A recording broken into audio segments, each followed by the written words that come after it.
Bueno, reitero, ahí está para que puedan acceder. Por otro lado, al finalizar esta charla gratuita, tendremos la charla gratuita introductoria al curso taller interrogatorio y contrainterrogatorio que la va a impartir la jueza Carmen Cruz Marquina. Como pueden ver, allí está el ID de reunión 894-5771-4434 y el código de acceso 011-550. Se estará enviando este código, todo este, ¿cómo se llama? La Liga Zoom para que puedan acceder con nosotros. Bueno, el día de mañana, en punto de las 9 de la noche, vamos a tener una clase gratuita denominada Masterclass, el auto de vinculación a proceso en relación a los principios generales del sistema acusatorio. Quien la va a impartir justamente, como pueden ver ahí, ya está dentro de nuestra plataforma, es el juez Gerardo Rodríguez Vega, juez de control y tribunal de enjuiciamiento del sistema penal acusatorio y oral en el Poder Judicial del Estado de Tamaulipas. Mañana estaremos subiendo la liga a los diferentes grupos WhatsApp, aunque la liga ya está en nuestra página de el Liceo Académico. En febrero, en marzo 14, como pueden ustedes se pueden dar cuenta, vamos a tener también la presencia virtual justamente de el juez José Ricardo Castro Romero. Él nos va a impartir una con masterclass gratuita denominada Justicia Terapéutica. Ahí están los datos de acceso a Zoom, así que los invitamos a accesar a plataforma Zoom. Cursos y diplomados. Bueno, esta charla del día de hoy tiene como finalidad que conozcan quienes ya se están sumando a la transmisión, eh, cuál es el programa que vamos a desarrollar en este curso de técnicas de litigación avanzadas para etapa de investigación inicial. Como pueden ver, este curso tendrá un precio especial de 6 clases por 800 pesos. Les incluirá sus sesiones Zoom, sus videograbaciones permanentes a un correo de Gmail y su constancia de participación. Lo más seguro es que este curso se vuelva en un diplomado porque ustedes saben que el proceso penal acusatorio tiene 3 etapas. Etapa de investigación inicial, etapa justamente intermedia y etapa de juicio oral. Como pueden ver, ahí está el temario. En la clase 1, la maestra Nancy Villafán abordará la labor del defensor, del asesor jurídico en la integración de la carpeta de investigación, las obligaciones, derechos y actos de investigación. En la clase 2 estaremos viendo la preparación para la audiencia inicial, el acceso a la carpeta de investigación con detenido y sin detenido. Estaremos viendo el derecho a imponerse a los registros de ejecución de una orden de aprehensión. Estaremos viendo en la clase 3 el debate en el control de la legalidad de la detención, análisis de la detención, análisis de la retención. De la misma manera, en la clase 4, ¿qué tenemos de expectativa? Veremos la intervención en la formulación de la imputación y el planteamiento de estrategias procesales. Clase 5, el debate de la vinculación a proceso en la misma audiencia inicial y dentro del plazo constitucional de 72 o 144 horas. En la clase número 6 estaremos viendo el debate de medidas cautelares, plazo de cierre de investigación complementaria, actos de investigación, apelación o amparo en contra de la vinculación a proceso como medida cautelar. Las inscripciones ya están abiertas. Este curso inicia el 6 de marzo. Ahí están las fechas: 6 de marzo, 13 de marzo, 20 de marzo y al subsiguiente mes 3, 10 y 17 de abril en un horario de 19 a 21 horas. Las inscripciones se mandan al número WhatsApp 22 21 14 25 79. Quedan abiertas ya las inscripciones justamente para este grupo que vamos a iniciar la próxima semana. Y quiero anunciar desde este momento, bueno, aquí tenemos siempre en este curso hay facilidades de pago, pero aquel que incumpla, pues deja de estar dentro del curso con nosotros, ¿sí? Entonces, para informes e inscripciones, envíenos un WhatsApp al 22 21 14 25 79. Bueno, les comento rápido, vamos a iniciar un curso de las excluyentes del delito conforme al Código Nacional de Procedimientos Penales. en fechas 5, 12, 19 y 26 de marzo, de 19 a 21 horas. El precio especial de las 4 clases es de 600 pesos y lo va a impartir el doctor Gerardo Armando Urosa Ramírez, quien es profesor por oposición de Derecho Penal de la Facultad de Derecho de la Universidad Nacional Autónoma de México. Los invito a que vean la introducción, la charla que ya se dio gratuita, está en el canal de Liceo Académico MX en YouTube, así como nuestra página. Bueno, vamos a tener también, ya les dije, en un rato más, la charla introductoria a este curso de interrogatorio y contrainterrogatorio. El precio especial por 4 clases será de 600 pesos. Y bueno, por último, antes de que iniciemos, pues quiero decirles que ya tenemos fechas para iniciar este diplomado de justicia penal para adolescentes. El módulo 1, como pueden ver, porque aquellos que quieren participar y tienen dudas, aquí se dice, es un diplomado que solo se dará diplomado a quienes hayan justamente participado 50 horas. Este diplomado es de 50 horas, se divide en 6 módulos, incluye videograbaciones permanentes a correo de Gmail y constancia de participación por cada módulo finalizado. Quien curse todo ¿cómo se llama? Todo el diplomado, se le extenderá su diploma. Ya en anteriores publicaciones y lo mismo en el canal de YouTube está esta plática que me han preguntado, bueno, ¿en cuánto va a salir este diplomado? Ya explica la jueza Rosicela Gutiérrez Beltrán cómo es que se va a desarrollar el diplomado. Quien me manda a pedir información al 22 21 14 25 79, les hago llegar el temario de lo que se va a abarcar en esos 6 módulos. Aclaro, son 5 módulos de 600 pesos. Iniciamos justamente. Aquí se está diciendo el 2, 9, 16 y 23 de marzo en un horario de 10 a 12 de la mañana. ¿Sí? Son 5 módulos de 600 pesos y un cuarto módulo de acuerdo a la programación que tenemos que va a estar en 750 pesos. Por tanto, el costo total del diplomado será de 3,750 pesos, pero solo se pagará ¿de qué forma? Por curso. Vamos a iniciar el primer curso, el primer módulo y se va haciendo pago por módulo. Entonces, pues esperemos que se inscriban. Nos han preguntado mucho de este diplomado. Los invito a que nos sigan en redes sociales, en Facebook, nos sigan en Instagram, nos sigan en YouTube, porque esta charla quedará también en YouTube, en X, y pues ojalá que se inscriban con nosotros. Ya está por aquí con nosotros la maestra Nancy Villafán Pérez, a quien le voy a ceder el uso de la voz. Amiga, una disculpa, rapidísimo, la voy a convertir en coanfitrión. Vamos a traerla aquí desde este lado y pues adelante, mi estimada amiga, y me gustaría que pues tú les platicaras a los que ahorita nos ven, están en plataforma Zoom, nos verán, cuál es la finalidad de este curso, qué destrezas y habilidades van a adquirir y qué es lo que se espera. Adelante, mi estimada Nancy, buenas noches. Hola, querido Manuel, hola a todas y todos que se dieron la oportunidad de ingresar a esta charla gratuita con fines introductorios para el curso que vamos a tener a partir de la próxima semana, miércoles de la próxima semana, en un horario de las 19 a las 21 horas. Estamos pues iniciando este módulo, este taller, bueno, los que ya habían venido trabajando con nosotros en charlas anteriores, en módulos anteriores, habían solicitado un taller específicamente práctico. Este taller es práctico y va desde el paso 1, que es la intervención del abogado defensor, la intervención del asesor jurídico victimal, desde la integración de la carpeta de investigación.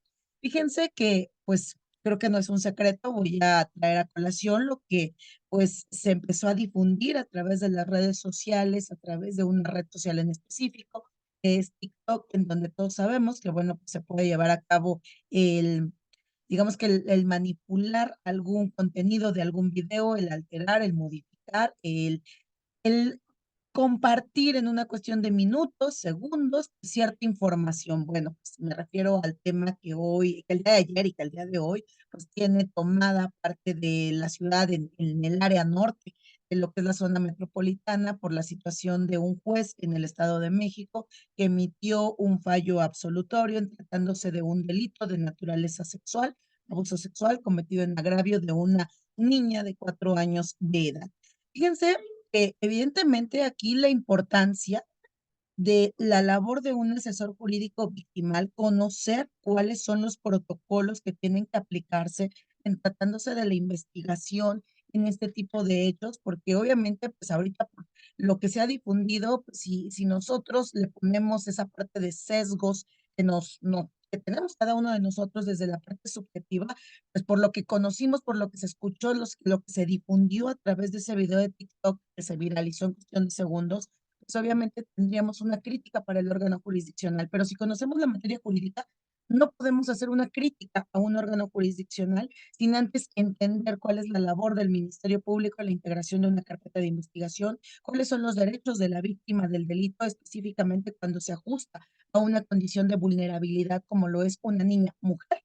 Además, en este caso, pues se trata de una niña de 4 años de edad, en donde incluso por ahí se ventilaba, ¿no?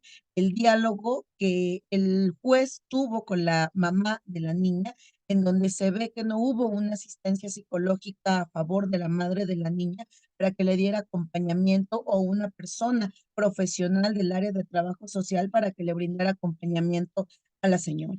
Bueno, justo eso es parte de lo que vamos a abordar. ¿Cuál es la labor de un asesor jurídico en la integración de la carpeta de investigación? No es solamente que vaya la víctima, que presente la denuncia y de ahí, bueno, pues darle seguimiento, visitar a la gente del Ministerio Público de vez en cuando, entonces llegar y sentarte el día de la audiencia inicial, si se judicializa ese asunto, sentarte al lado del Ministerio Público y entonces decir, me adhiero a lo que dice la gente del Ministerio Público y medio hacer una interpretación de los derechos de la víctima. Fíjense que obviamente respetando esta cuestión del derecho a la intimidad que tiene la mamita de esta niña de 4 años, pues la señora confundía ciertos términos que es obvio que no le fueron explicados por su asesor jurídico. Ella hablaba en una de las entrevistas de una audiencia intermedia que había sido presidida por el juez que había dictado el fallo. Pues no, no es así. Quienes estamos en el ámbito jurídico sabemos que no fue así, que ese asunto se resolvió en una etapa de juicio. Sabemos que en esa etapa de juicio se incorporaron elementos probatorios.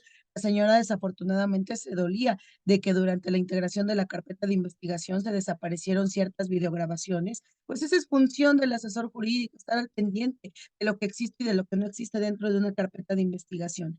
Es doloroso, es lamentable, porque de lo que alcanzamos a percibir de este video que se difundió a través de estas redes sociales, el juez tenía certeza de que los tocamientos habían existido. Sin embargo, no basta con hacer un señalamiento en tratándose de este tipo de delitos. Yo leía por ahí los comentarios que se hacían, incluso en grupos de abogados, y varios abogados señalaban, es que se trata de un delito de realización oculta, es que debió de haber atendido a que quien fue víctima de este hecho era una niña y que la probabilidad de que la niña se refiera a la edad de los 4 años con circunstancias, tiempo, modo, lugar, es improbable. Sí, pero hay una serie de protocolos, desde el recabar la videograbación de la entrevista de la niña, en este caso, la asistencia de un especialista que es un psicólogo.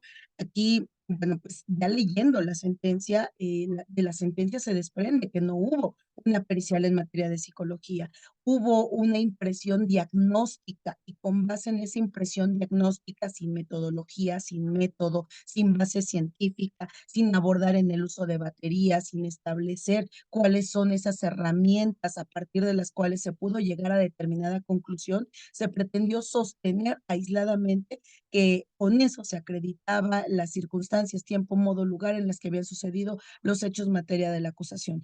Esto es justamente lo que no pretendemos que continúe sucediendo, menos aún, voy a utilizar tu espacio, Manuel, menos aún hoy que está en boga esta situación de si los jueces a través de una reforma al Poder Judicial tienen que ser electos mediante el voto público. No podemos darnos este espacio para que las víctimas se sigan quejando de una mala impartición de justicia, de una mala administración de justicia.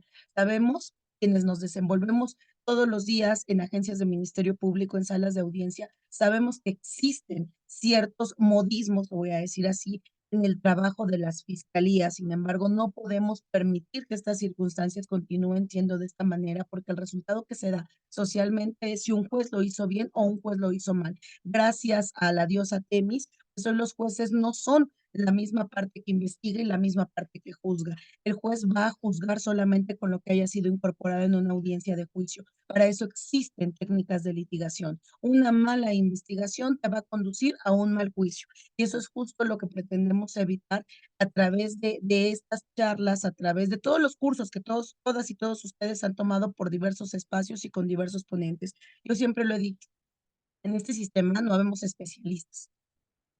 Habemos personas que vamos compartiendo conforme a nuestra experiencia lo que va sucediendo tanto en el mundo práctico como lo que vamos entendiendo, vamos comprendiendo de la parte teórica. El sistema de justicia penal tiene que perfeccionarse, no porque el sistema esté mal en la Constitución, no porque esté mal en el Código Nacional de Procedimientos Penales y en las otras leyes homologadas. El sistema tiene que perfeccionarse a través de operadores jurídicos de calidad. Eso es justo lo que se busca en este tipo de espacios. ¿Por qué es importante tomar este curso? Porque yo los invitaría a que se animen a tomar este curso, porque necesitamos abogados defensores, porque necesitamos asesores jurídicos, defensores que desde que se está integrando la carpeta de investigación sepan cuáles son los actos de investigación que tienen que ubicar dentro de esa carpeta, si se trata de una carpeta con detenido, si se trata de una carpeta sin detenido, el solicitar, perdón, la libertad en términos de lo que establece el párrafo segundo del artículo 149 del Código Nacional, realizar la aplicación de ese test de proporcionalidad, realizar la aplicación de ese test de subsidiariedad, para que entonces el agente del Ministerio Público no solamente determine la carpeta de investigación ordenando un traslado de la persona que fue detenida en alguno de los supuestos que la ley establece en flagrancia para que sea puesta a disposición ante un órgano jurisdiccional. El código establece prácticamente que esas audiencias de control de detención tendríamos que estar llegando en aquellos casos en donde es necesario llevar a cabo esa audiencia inicial con un control de la detención de la persona que fue detenida y retenida en sede ministerial, en tratándose de aquellos supuestos en donde exista un riesgo procesal, y ese riesgo procesal es imposible evitarlo, neutralizarlo, evadirlo, a partir de que justamente a partir de la posible imposición de una medida cautelar restrictiva de la libertad, como va a ser la prisión preventiva. Hoy sé que estamos en esta situación debatiéndonos en que si los jueces están o no obligados a aplicar un control de convencionalidad. Sé que venimos de un modelo de control de convencionalidad que para México pues prácticamente se hizo obligatorio a partir de este estudio que trajo la Suprema Corte de Justicia de la Nación mediante la sentencia a la que se nos condenó en el caso Rosendo Radilla. Sé que varios órganos jurisdiccionales, incluso pues a partir de los criterios que se han emitido en estos plenos, tanto en el pleno centro norte como en el pleno centro sur, pues está este criterio contradictorio, ya lo tiene la primera sala de la Suprema Corte de Justicia de la Nación. Esperaremos cuál va a ser la respuesta de la sala de la Suprema Corte de Justicia de la Nación. Seguramente la respuesta va a ser justo en tanto se da la reforma al 19 de la Constitución, que eso se tiene que dar, aunque es parte del proyecto de reformas ya presentado el día 5 de febrero por el Ejecutivo. Pues si leemos la reforma al 19 de la Constitución, no hay una intención de desaparecer la figura de la prisión preventiva. La cambian por justificar, pero te dan un catálogo de delitos en donde se tiene que justificar la prisión preventiva. O sea, prácticamente estamos hablando de lo mismo, no más que cambiándole el nombre de oficiosa por justificada, atendiendo la naturaleza grave de ese delito, ¿no? No hemos entendido el contenido de estas sentencias, específicamente las sentencias son Pax Textile y la sentencia Daniel García Rodríguez y Reyes Alpizar, emitidas por la Corte Interamericana de Derechos Humanos en contra del Estado mexicano. No hemos comprendido profundamente lo que significa el ejercicio de control de convencionalidad. Hay muchos órganos jurisdiccionales que a partir de estos criterios contradictorios que se emitieron entre el Pleno Centro Norte y el Pleno Centro Sur, muchos órganos jurisdiccionales dicen, bueno, yo estoy obligado a aplicar ese pequeño párrafo de la contradicción de tesis 293 diagonal 2011 y entonces atender a lo que dice mi constitución hasta en tanto no se haya realizado la reforma por el constituyente al 19 de la Constitución y haya desaparecido la prisión preventiva de carácter oficioso del contenido constitucional. Estamos justo en esa vía. ¿Hasta dónde vamos a llegar?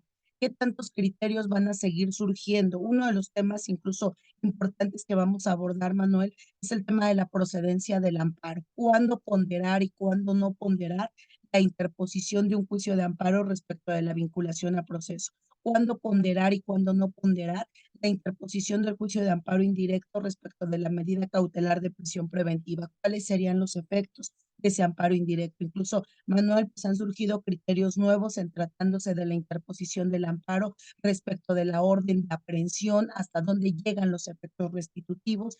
Eso es parte de lo que vamos a abordar en esta primera sesión, la sesión de la siguiente semana, el día miércoles de la semana entrante. Vamos a estar abordando cuál es la intervención del abogado defensor, cuál es la intervención del asesor jurídico durante la integración de la carpeta de investigación, tanto con detenido como sin detenido. No nos vamos a limitar solamente a analizar lo que dice el 16 de la Constitución correlacionado con el 146 del Código Nacional cuando habla de los supuestos de detención en flagrancia. No solamente vamos a analizar lo que señala el 147 del Código Nacional, 148 requisito de procedibilidad cuando se trata de un hecho que para efectos de su persecución necesita de la presentación de una querella.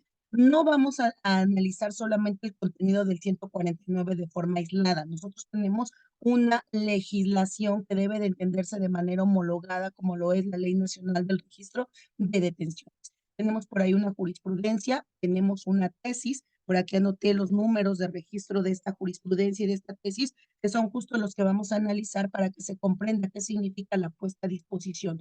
La jurisprudencia 182373 y su tesis aislada correlacionada 196011, que hablan de la necesidad de comprender que uno es el momento de la detención, otro es el registro de la detención, la puesta a disposición y ese denominado acuerdo de retención que emiten los agentes del Ministerio Público.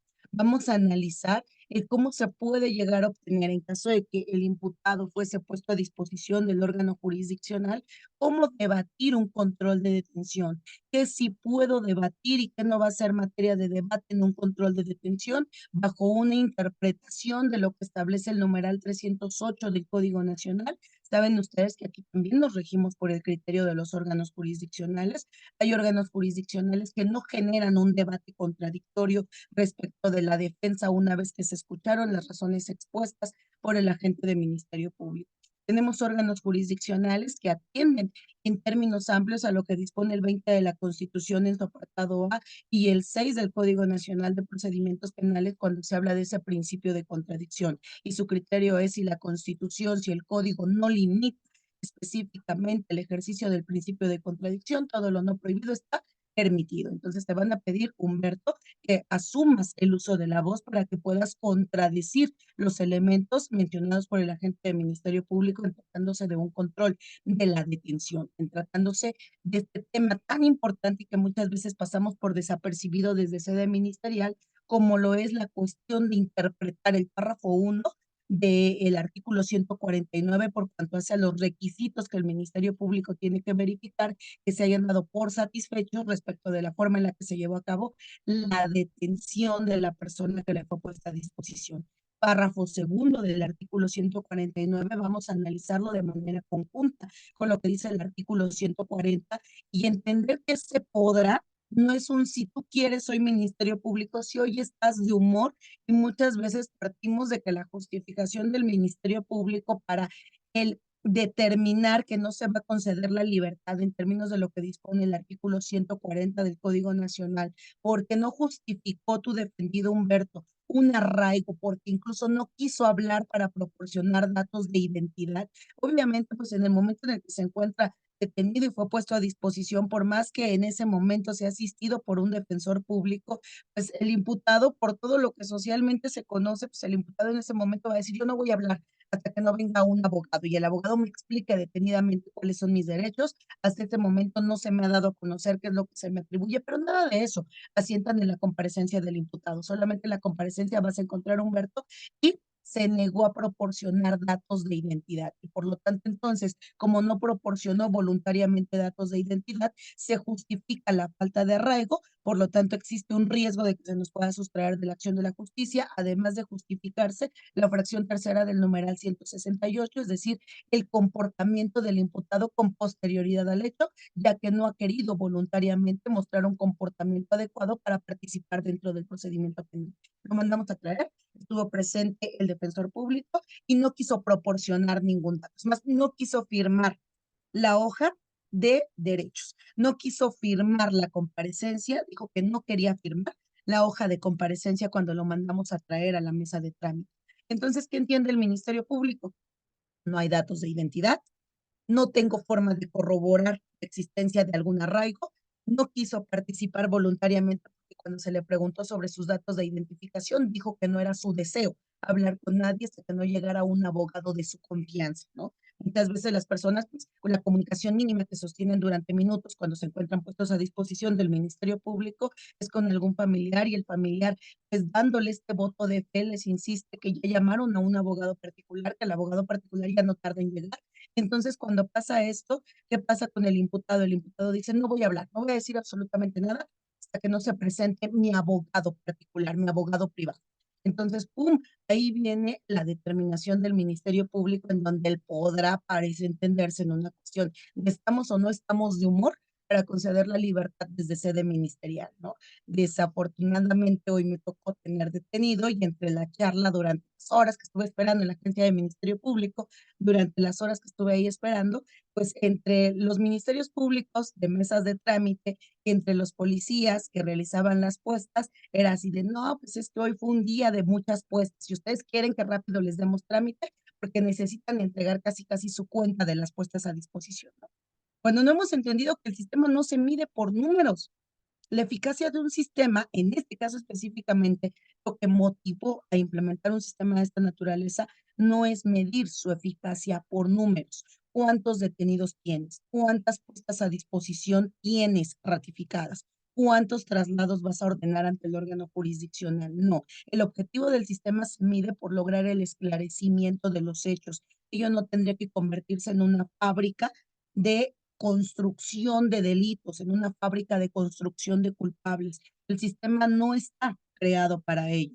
Debemos de entender que se podrá del artículo 140 del Código Nacional, habla de una restricción. Aquí viene el tema de la teoría de las restricciones. Hablamos de una restricción a un derecho humano como lo es la libertad ambulatoria. No hay derechos absolutos.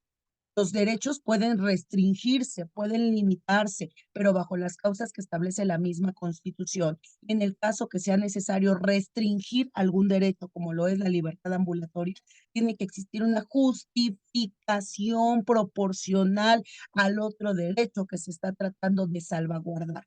He escuchado detenidamente las intervenciones que ha tenido un juez que creo que todos admiramos en este espacio jurídico, que es el doctor Malagón, y él justo habla que de aquel abogado que maneja la teoría de las restricciones constitucionales, el abogado que maneja la teoría de la proporcionalidad, la ponderación de derechos, el abogado que maneja esa teoría o ese test de subsidiariedad, la mínima intervención, la mínima lesividad, prácticamente comprendió del artículo 1 al último artículo del Código Nacional de Procedimientos Penales y tiene entonces un manejo etapa por etapa de cuáles son los derechos que en ese momento se encuentran en contradicción y cómo se lleva a cabo la defensa de esos derechos. Eso es justamente lo que vamos a abordar. ¿Por qué lo denominamos taller?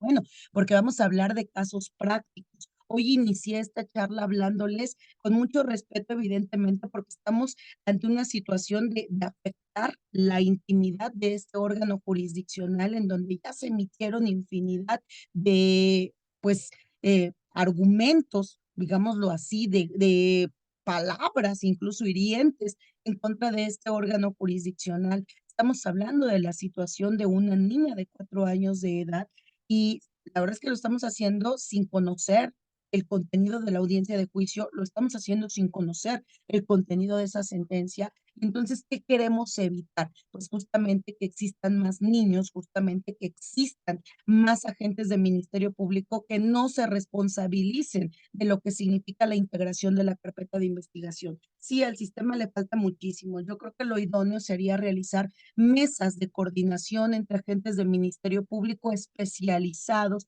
con los agentes del Ministerio Público de las áreas de litigación. Elaborar mesas de coordinación con policías de investigación especializados, elaborar mesas de coordinación con elementos de servicios periciales. No es posible se los digo con justa causa porque ya leí la sentencia, no es posible que en el Estado de México se siga trabajando solamente, no con dictámenes periciales, se siga trabajando con impresiones diagnósticas, que hasta su nombre mismo lo dice, están llenas de subjetividades. No es posible que sigas recabando información de un niño, de una niña, de un adolescente, sin seguir los protocolos básicos, el protocolo de la Suprema Corte de Justicia de la Nación para las intervenciones que se tienen que dar en aquellos asuntos en donde se trata de niños, niñas, adolescentes. No es posible que se desconozcan los protocolos de la UNICEF, que se desconozca el protocolo latinoamericano para recabar entrevistas en delitos sexuales de niños, niñas y adolescentes.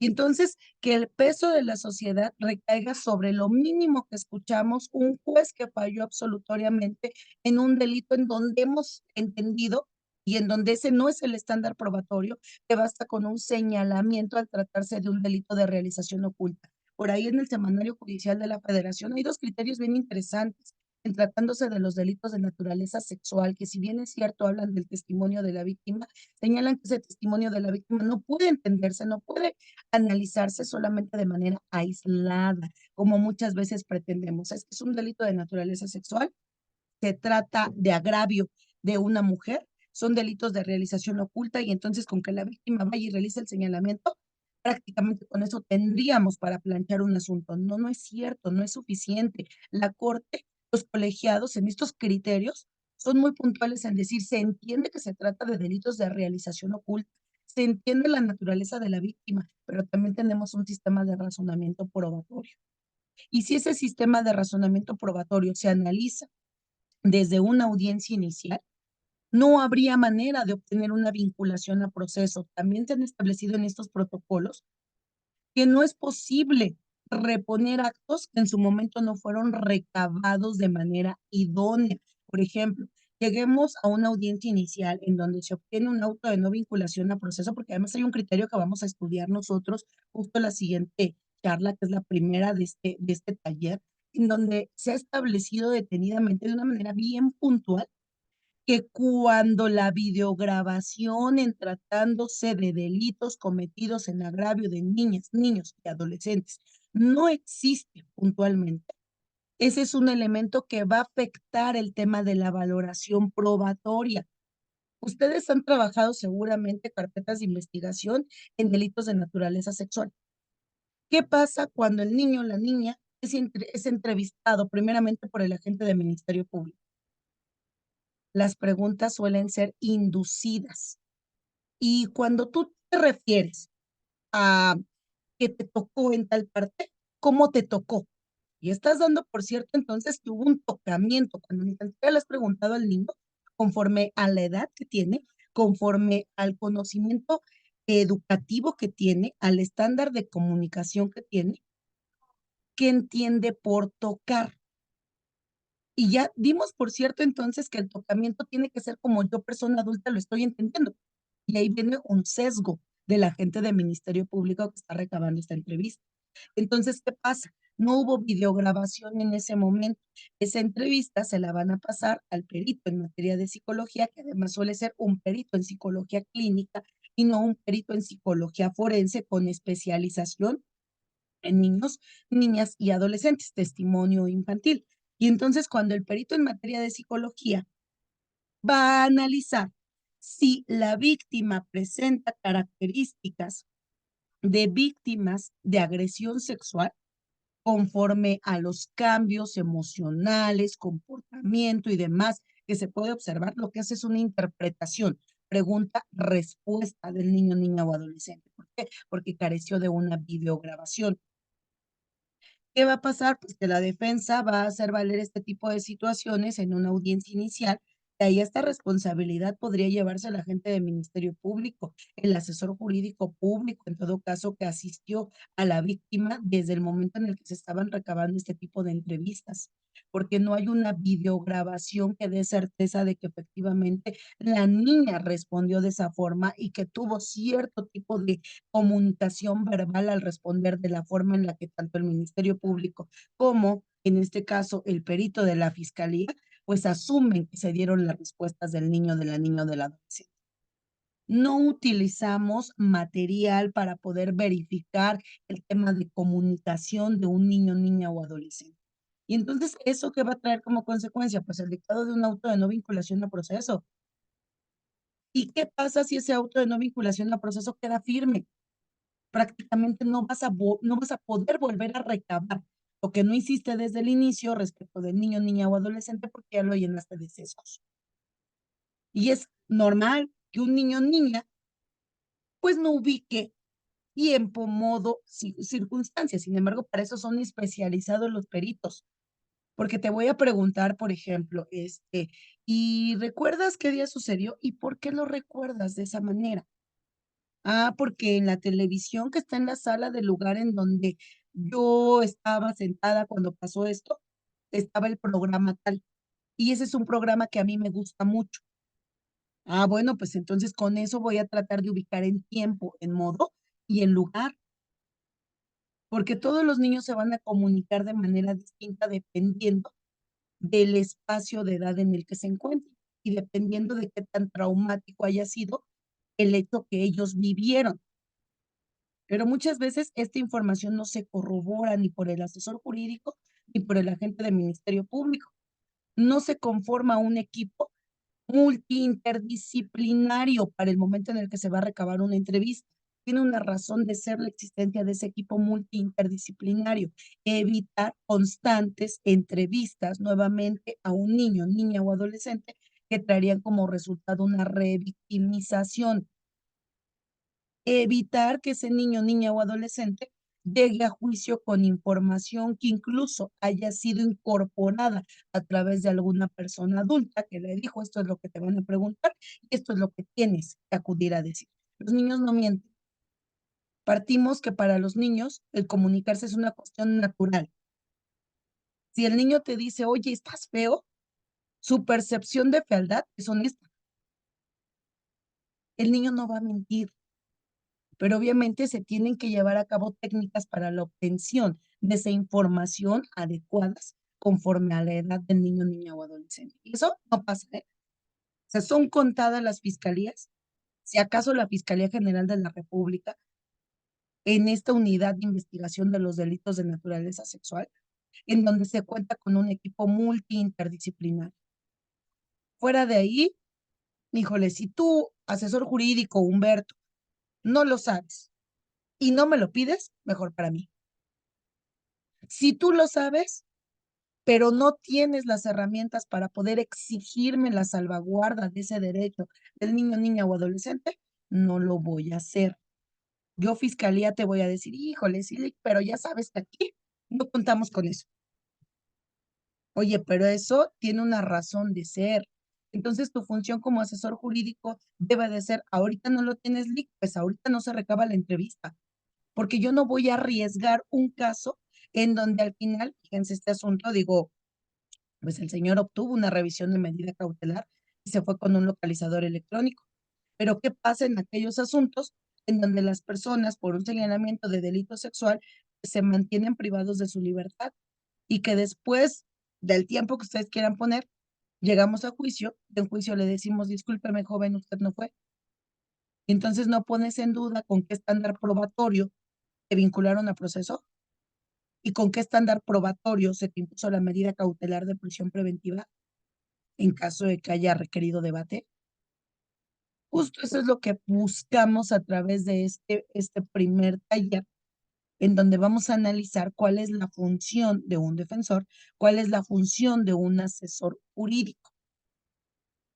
Voy a ponerles en pantalla por ahí algunas entrevistas, obviamente cuidando los datos, porque son datos que no nos corresponden a nosotros, son datos privados, reservados, pero para que ustedes vayan analizando si es correcto o no es correcto la forma en la que se recabó la entrevista. Y si no es correcto, entonces, ¿cuál sí es la forma correcta de recabar una entrevista? Vamos a analizar cuáles son las diligencias que tiene el abogado defensor que incorporar en el momento en el que se está integrando una carpeta de investigación. Si es con detenido, si es sin detenido, los criterios que tienen nuestros colegiados en el cómo se te va a permitir Humberto, tener acceso a una carpeta de investigación sin detenido. ¿Cuáles son esos actos de investigación idóneos, pertinentes que puede solicitar la defensa? Trabajar por cuenta propia, requerir el auxilio judicial, ahora con estas interpretaciones que tenemos del 258 del Código Nacional, ¿en qué momento tengo que acudir ante el órgano jurisdiccional? Acuérdense que tuvo reforma. ¿Cuáles son esos momentos en los que yo puedo acudir ante el órgano jurisdiccional? ¿Para qué? Para generar una audiencia por concepto de qué, de omisiones del agente de Ministerio Público. ¿Pero qué es una omisión? ¿Qué es una omisión? ¿Cómo entonces se lleva a cabo la solicitud de esos actos de investigación? ¿Cuál es el tiempo pertinente en el que el Ministerio Público, de conformidad con una serie de acuerdos, pues tendría que estarte dando una respuesta? ¿Qué se entiende por omisión para poder generar esta impugnación ante el juez de control? Y entonces que el juez de control, y aquí también tenemos criterios, ¿eh?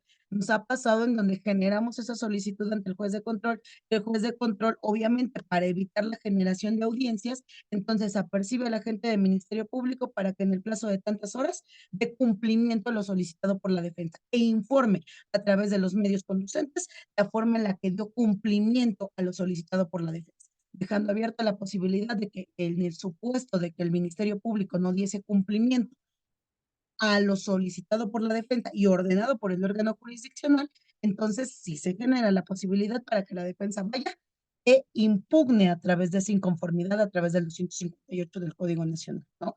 Porque algo es cierto, estamos llenos de audiencias. O sea, ya se dieron cuenta cómo en los estados de la República Mexicana, incluyendo la maravillosa Ciudad de México, para las audiencias se están señalando tiempos de 30 minutos, pensando que las audiencias van a durar 30 minutos. Y entonces, como tienes una audiencia agendada cada 30 minutos o cada 40 minutos, tienes un colapso del sistema. La audiencia que debió de hoy celebrarse, por ejemplo, a las 4 de la tarde, son 6, 7, y la audiencia no se ha celebrado. Y hay una justificación para cuando se apertura, sí, el colapso del sistema. Estaba atendiendo otras audiencias que también fueron generadas para el día de hoy. El detalle es que las unidades de administración las están generando con un tiempo muy limitado. Y entonces tu agenda de hoy para audiencias tiene una audiencia cada 40 minutos.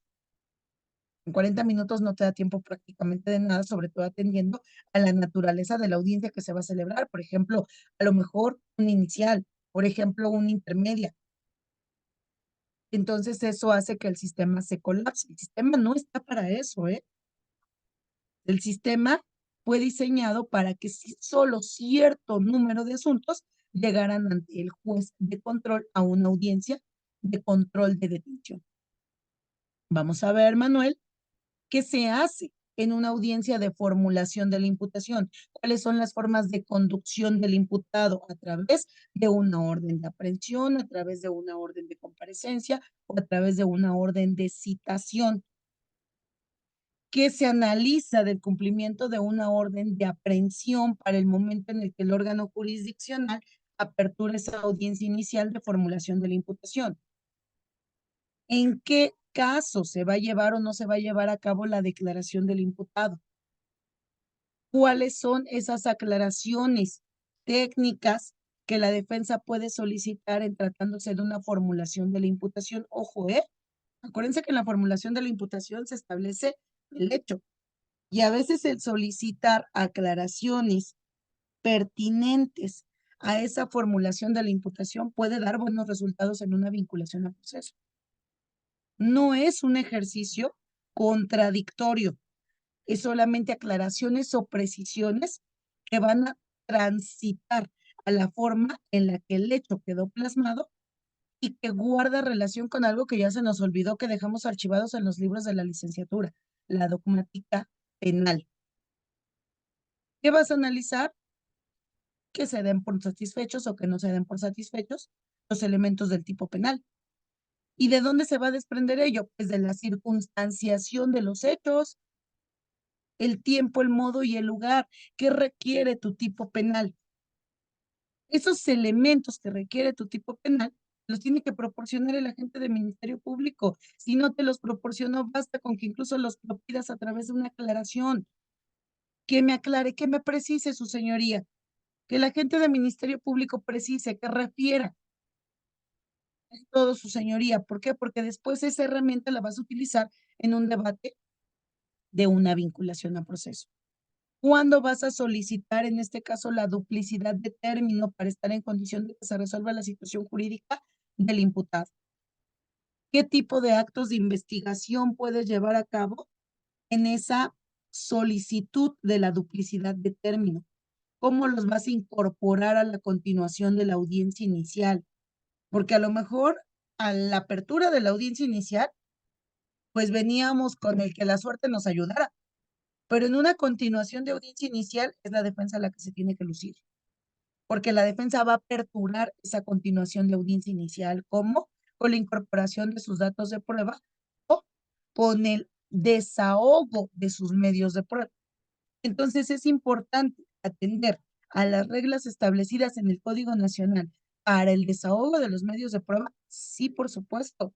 Hay órganos jurisdiccionales que en su sala de audiencia dicen sí, pero como son medio de prueba y como el 314 y el 315 establecen abiertamente que tratándose de medios de prueba, se deberán de seguir las reglas previstas para estos como si estuviéramos en etapa de juicio, entonces te van a pedir que lleves a cabo tu ofrecimiento. Luego vamos a entrar a una exclusión probatoria y luego entonces los no excluidos que van a ser admitidos. Esos admitidos van a ser desahogados conforme a las reglas que se establecen para testimonios, para en su caso las periciales, para la incorporación de documentos, para la incorporación de evidencia. Y a veces el optar por esta decisión de voy entonces a desahogar medios de prueba, pues asumir a veces un riesgo innecesario durante la continuación de la audiencia inicial.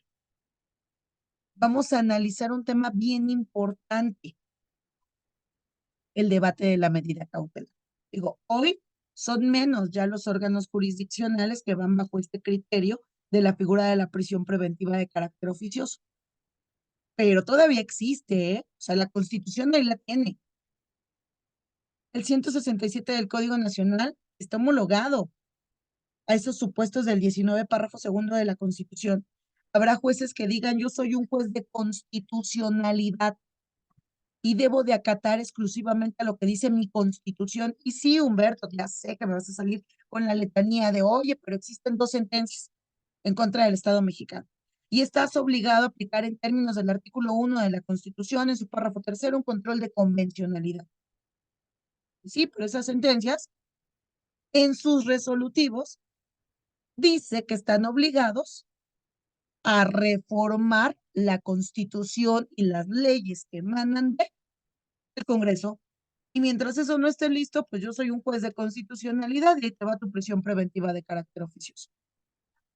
Y ahora visualicemos la figura de los jueces que dicen, ok, agente de Ministerio Público, no prisión preventiva de carácter oficioso porque me voy a jugar el tema de atender a el artículo 1 de la Constitución, a dar cumplimiento a ese ejercicio de control de convencionalidad difuso en términos de lo que establecieron las sentencias, son Pax de Textile y la sentencia de Daniel García.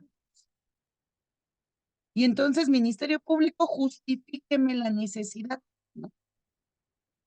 Y por ahí leía yo, bueno, pero cuando justifican la necesidad, llegamos al absurdo de, hoy estaba leyendo por ahí en redes sociales, un abogado que decía, bueno, pero es que yo defendía a una persona en Ciudad Juárez, que era migrante, y entonces con base en el juez al resolver dijo que si bien es cierto, ya para ese momento tenía justificado un tema de arraigo, lo cierto es que en cualquier momento podía tener recurso económico para contratar los servicios de un pollero y por la cercanía a la frontera norte, pues entonces brincar hacia Estados Unidos. Híjoles, ya estamos hablando de riesgos subjetivos. Cuando el código dice que deberá de atenderse a la existencia de un riesgo procesal, tiene que ser objetivo el riesgo procesal. O sea, no es que yo me imagine, ay, es que mira, Humberto, como tú sabes la posible sentencia que en caso de salir condenado pudiera llegar a imponerse por el hecho constitutivo de delito por el que se te va a seguir tu procedimiento, pues en una de esas, ¿qué tal si te arrepientes de estar aquí atento a tu procedimiento y te me sustraes de la acción de la justicia? Pues no estoy hablando de un tema futuro, pues es tanto como él o la que va a tener novio y dice, no, pero mejor no porque me va a engañar. Te estás adelantando a un tema futuro y muchas veces los jueces hacen ese ejercicio. Es que si bien es cierto que, lo cierto también es que podría, ya cuando incorporas la palabra podría, es susceptible de, estás hablando de un tema a futuro y todos los riesgos a futuro son eso, impredecibles. Y entonces a veces nos agarramos como podemos, diría el meme, ¿no? Abrazamos a la prisión preventiva justificada porque no confiamos que el sistema tenga las herramientas para poder garantizar la presencia de las personas imputadas a lo largo de los procedimientos penales. Porque no confías en tener una unidad de medidas cautelares, le llamo yo, Manuel, el elefante blanco del sistema penal acusatorio, suficientemente fortalecida para verificar que el imputado continúe a través de diversas medidas cautelares, continúe presente durante el procedimiento penal al que está siendo requerido. Y vamos a otro tema.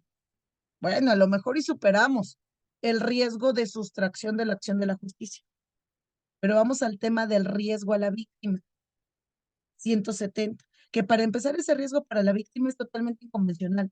No va a haber ninguna sentencia de la Corte Interamericana en donde se analicen los riesgos procesales para justificar la afectación a un derecho tan importante como lo es la libertad ambulatoria, que recaiga sobre el riesgo a la víctima. Pero ese 170 del Código Nacional, hoy es una maravilla, ¿eh? ¿Verdad, señora, que usted podría sentir miedo, teme por su integridad si el imputado quedara en libertad? Oh, sí, por supuesto. Ahí está tu riesgo, la vida. Cuando el mismo 170 dice, el juez analizará las circunstancias derivadas de los intervinientes y del caso para ponderar si existe un riesgo a la víctima.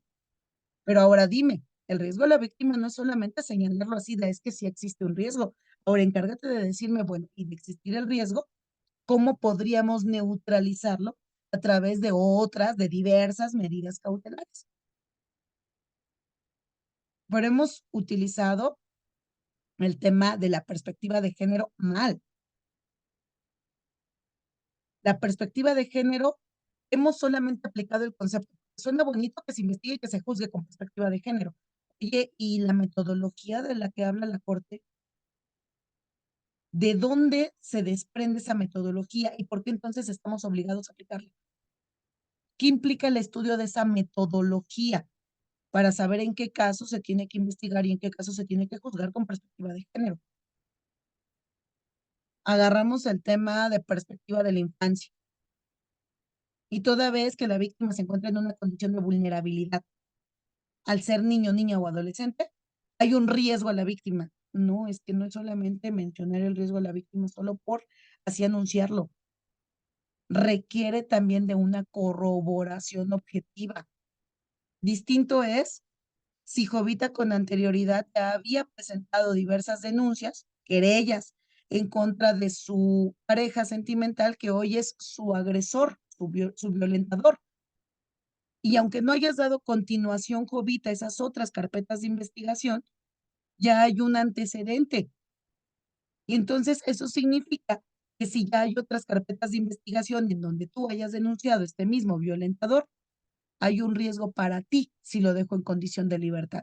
Porque mira, si analizamos las circunstancias tuyas frente a él y las de él frente a ti, primero fue una modalidad de violencia psicoemocional. La segunda denuncia fue por una modalidad de violencia física, en donde te tiró al suelo y te dio 2 patadas.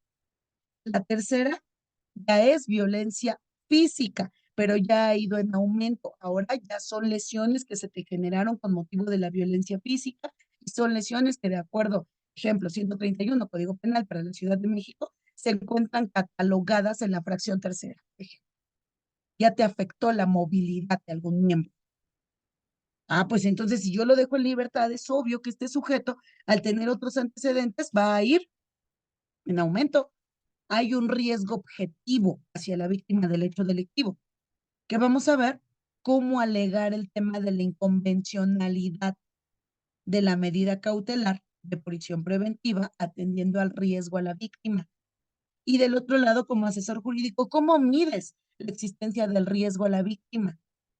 No es solamente decir, es que la Ley General de Acceso de las Mujeres a una vida libre de violencia. No, es que tu función está en conocer esas otras leyes especializadas. El sistema se tiene que interpretar como si fuese una estructura de manera homologada.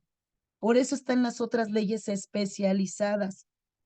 Y solo no sabemos el título, y a la hora de tener que utilizarlas, no las empleamos. Y entonces, ¿qué va a pasar? Pues a lo mejor aguantó una audiencia inicial en donde se le impuso la medida cautelar de prisión preventiva justificada. Pero si dejaste puerta abierta, esas condiciones objetivas que en ese momento dieron origen van a modificarse en términos del 161 y te van a generar una audiencia de revisión y modificación de la medida cautelar. O en su caso, estableciste tus argumentos, Humberto, y nadie atendió el análisis de tus argumentos y te impusieron prisión preventiva justificada.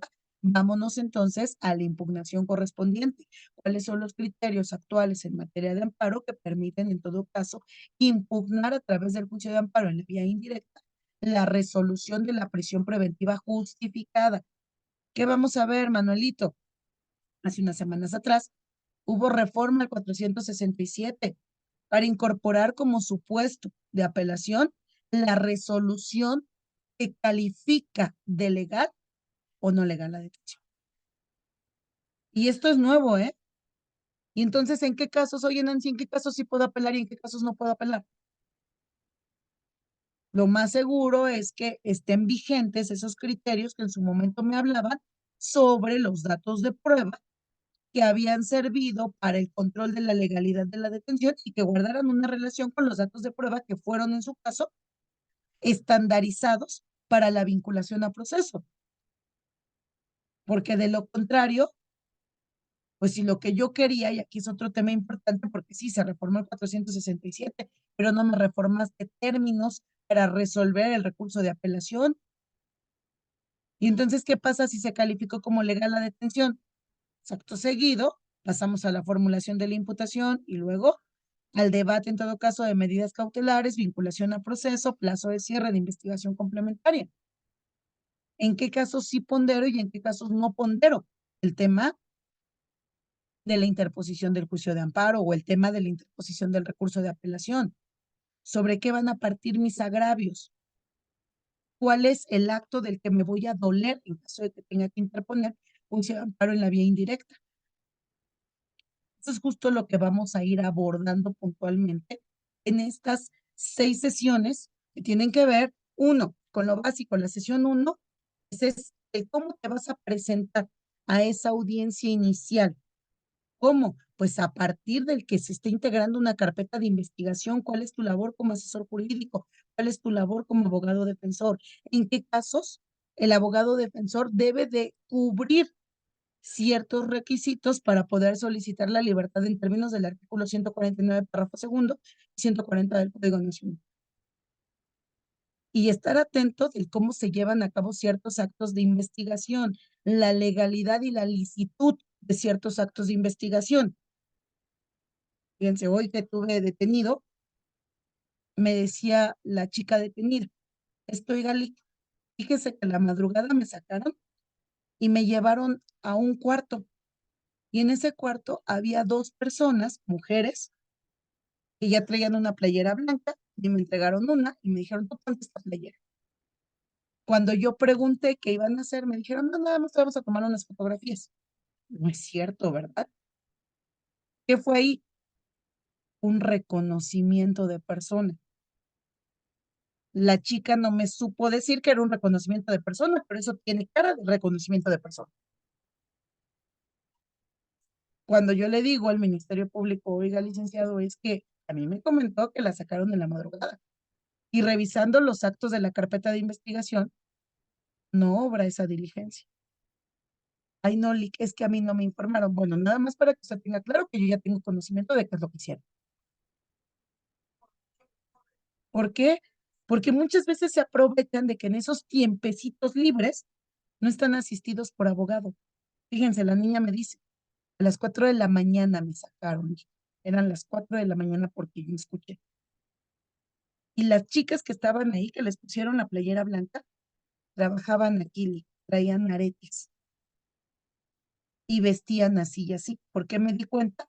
Pues porque no es la misma forma en la que yo vengo vestida después de estar aquí tantas horas que la forma en la que estas chicas que pusieron a mi lado, a mí me colocaron en medio, una aquí y otra aquí, y nos dieron unas papeletas y nos dijeron que nos volteáramos en distintos ángulos. ¿Qué fue eso? Pues un reconocimiento. Y obviamente no está anexado a la carpeta de investigación. Yo llegué con el Ministerio Público y le dije, es que licenciado, pues usted y yo sabemos cómo se trabajan estas cosas.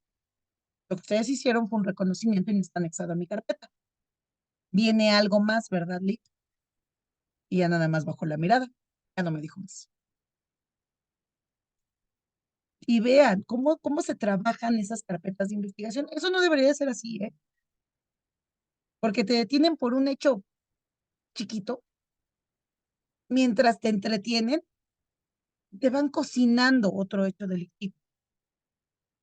¿Por qué? Porque es necesario en su momento reunirse, allegarse de elementos para poder solicitar una orden de aprehensión. Y cuando menos te lo esperes, ya estás ante un órgano jurisdiccional para que te formulen imputación por un hecho más grave. Y eso no tendría que ser así. Que vamos a ver justo eso, cómo es la labor del abogado defensor desde la integración de la carpeta de investigación, cómo se da la labor del asesor jurídico. Luego, entonces, ¿qué pasa si te llevan a la audiencia inicial? ¿Cómo debatir un control de detención? ¿Qué tuviste que haberme solicitado, Humberto, desde el momento en el que tú asististe a la persona a nivel agencia de Ministerio Público? Para entonces no llegar desnudo a la audiencia inicial y entonces poder debatir. Una cosa es que la detención posiblemente tenga todas las características de haber sido legal y una distinta es que la retención haya sido legal. Y ojo, porque el demonio se esconde en los detalles.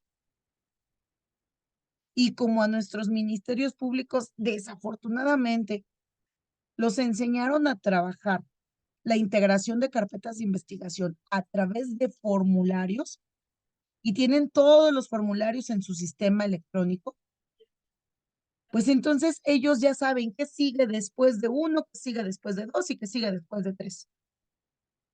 Pero no han realizado una interpretación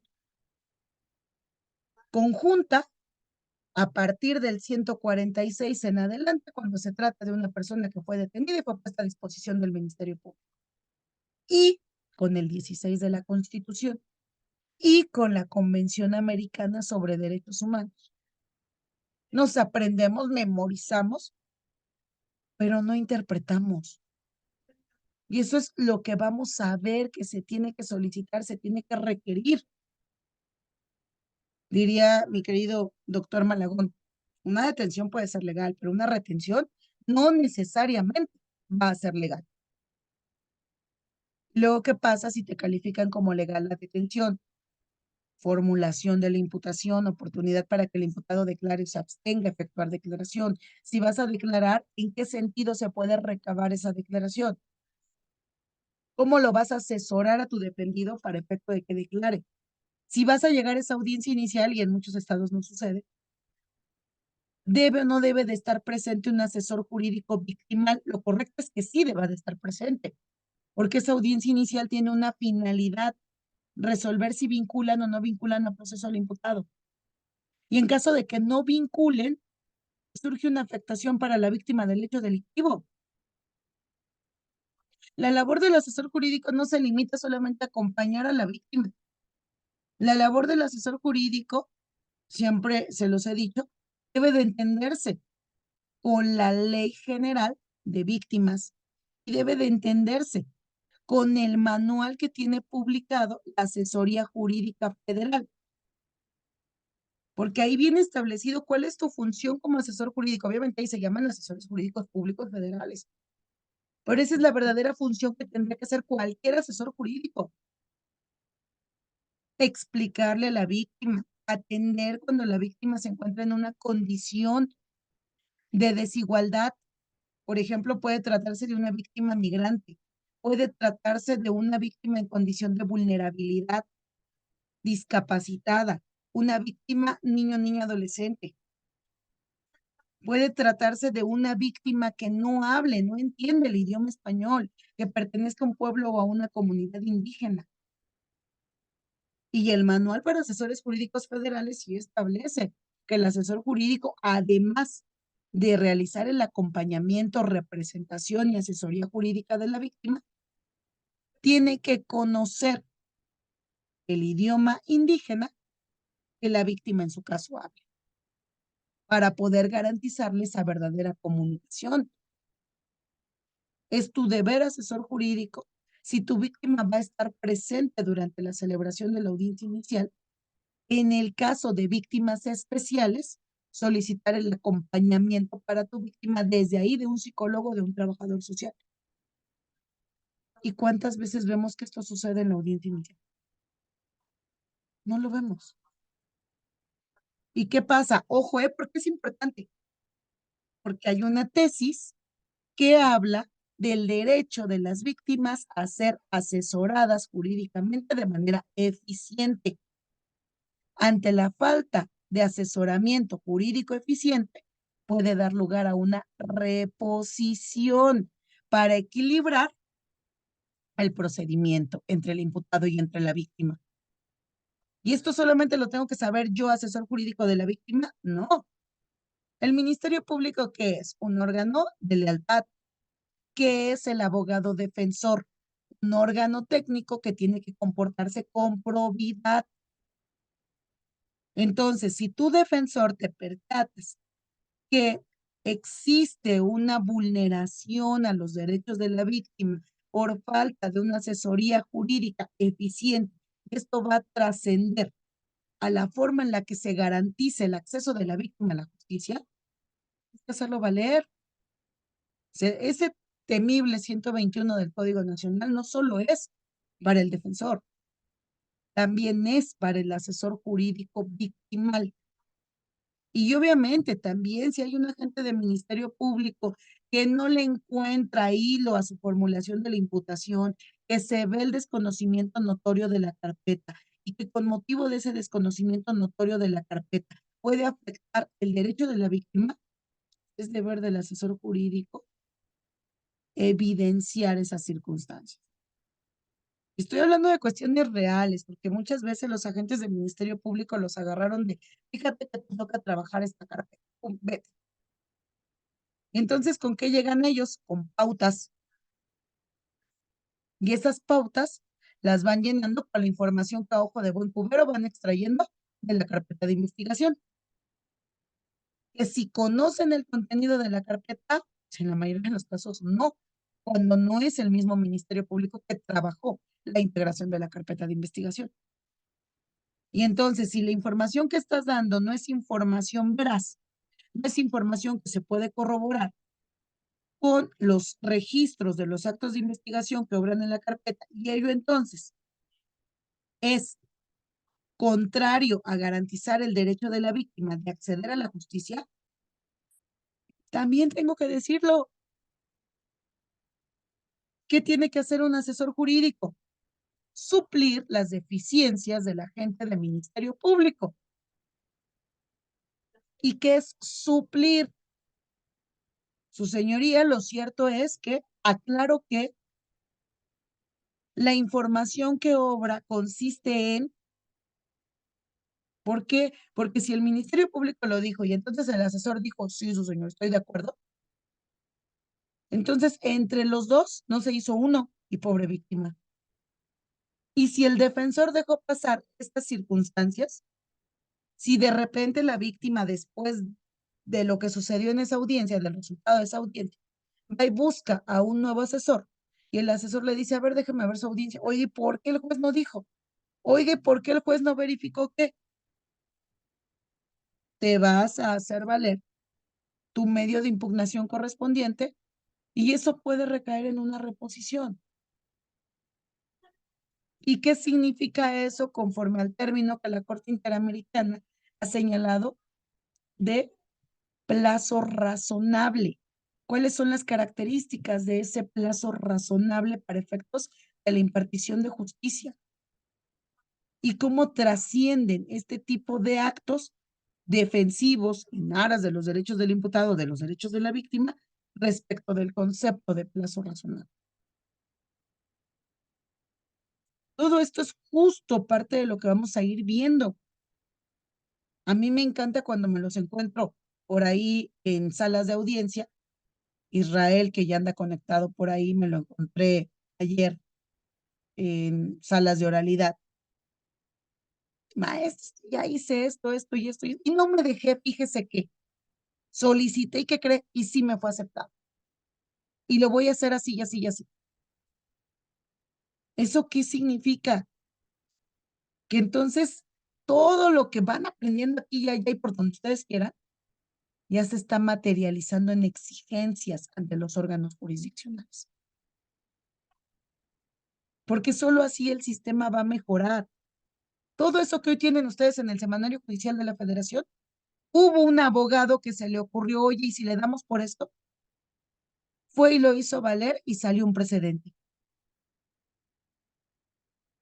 Y entonces todo eso que hoy sigue construyendo viernes tras viernes a través de interpretaciones, el sistema de justicia penal en los distintos momentos, actos procesales, todo eso es lo que le da vida al sistema.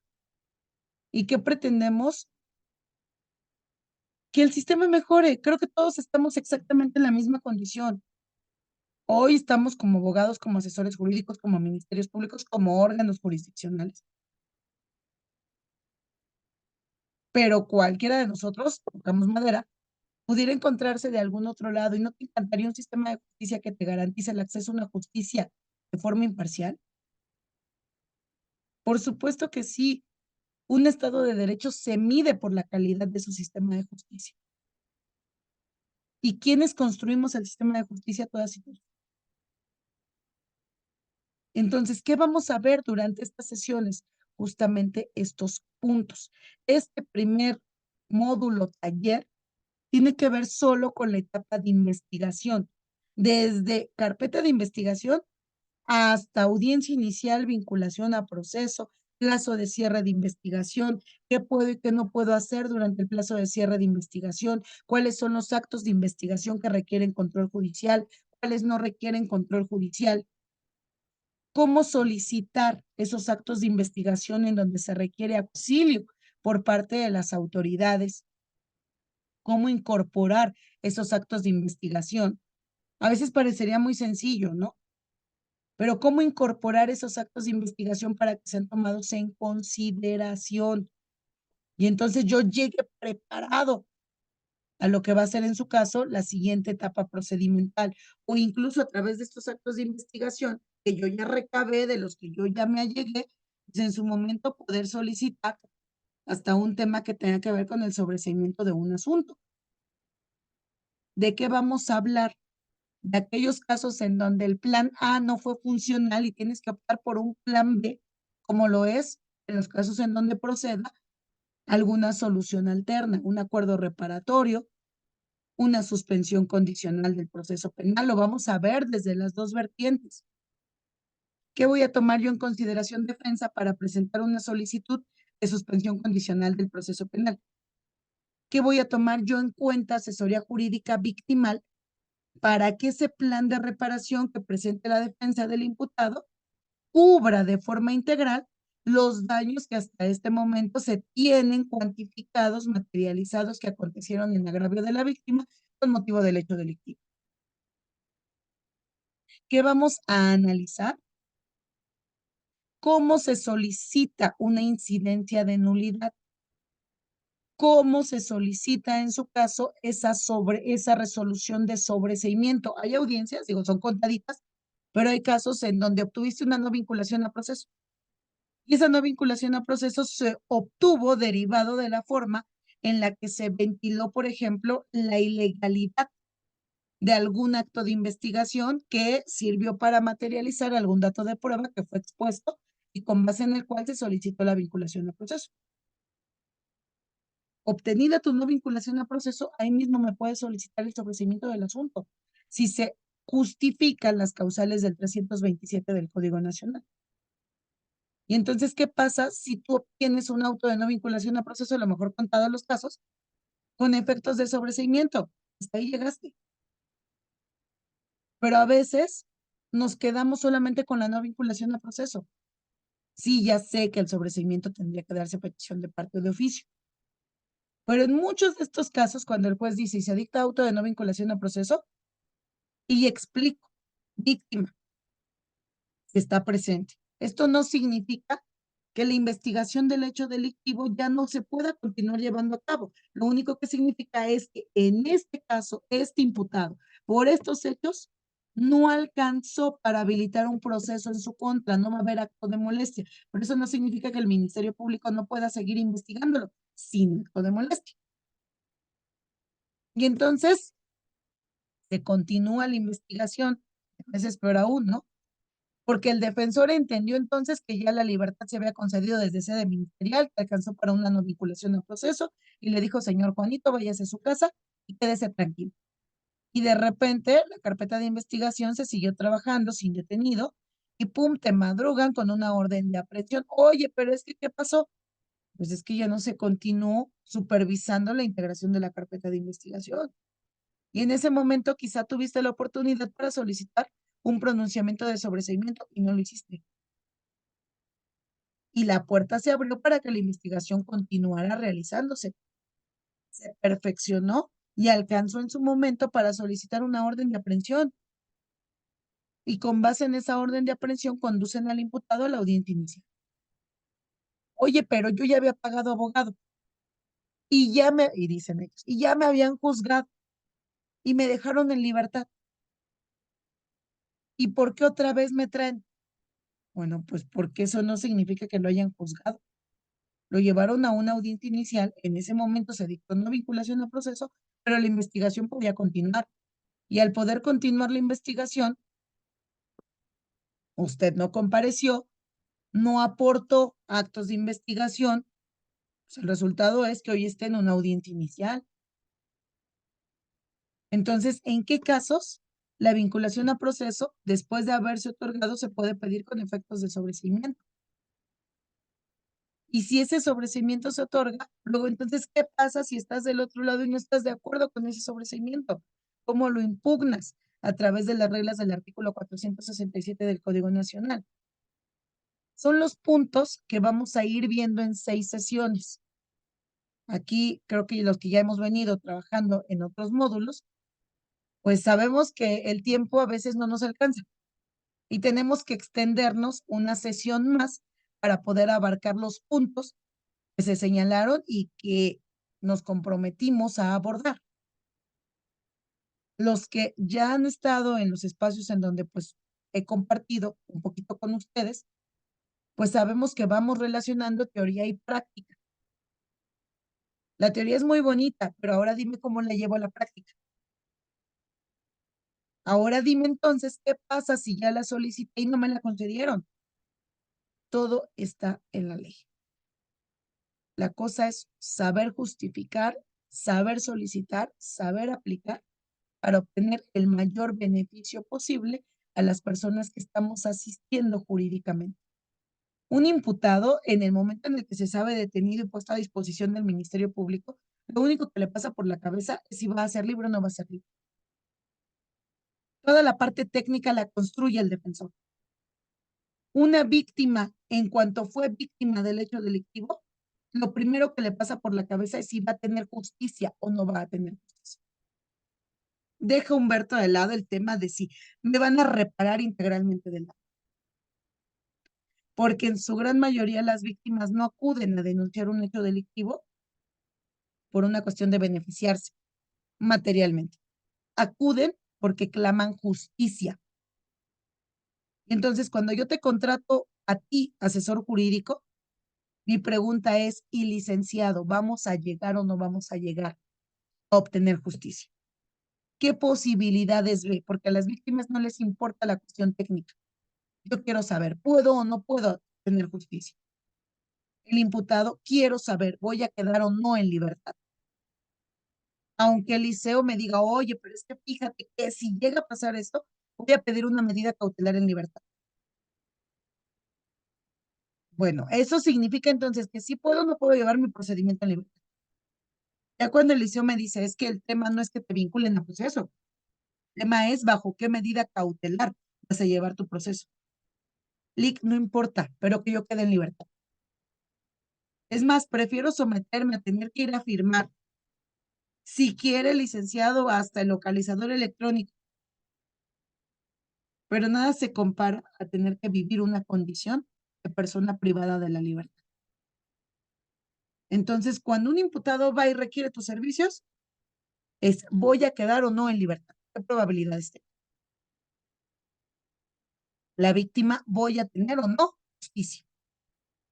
Tú eres el técnico, tú sabes que sí y que no se puede hacer. Tú tienes que analizar cada caso en concreto y conforme a ese caso en concreto, las posibilidades las vas construyendo tú a través de estrategias.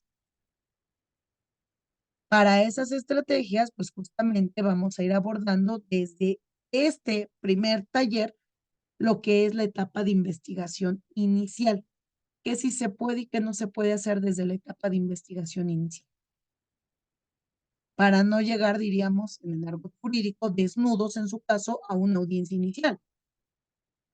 ¿Cómo debatir control de detención? ¿Cómo debatir medidas cautelares? ¿Cómo debatir una vinculación a proceso? ¿Cuáles son las posibles violaciones procedimentales que pudieran llegar a darse durante la celebración de esa audiencia inicial?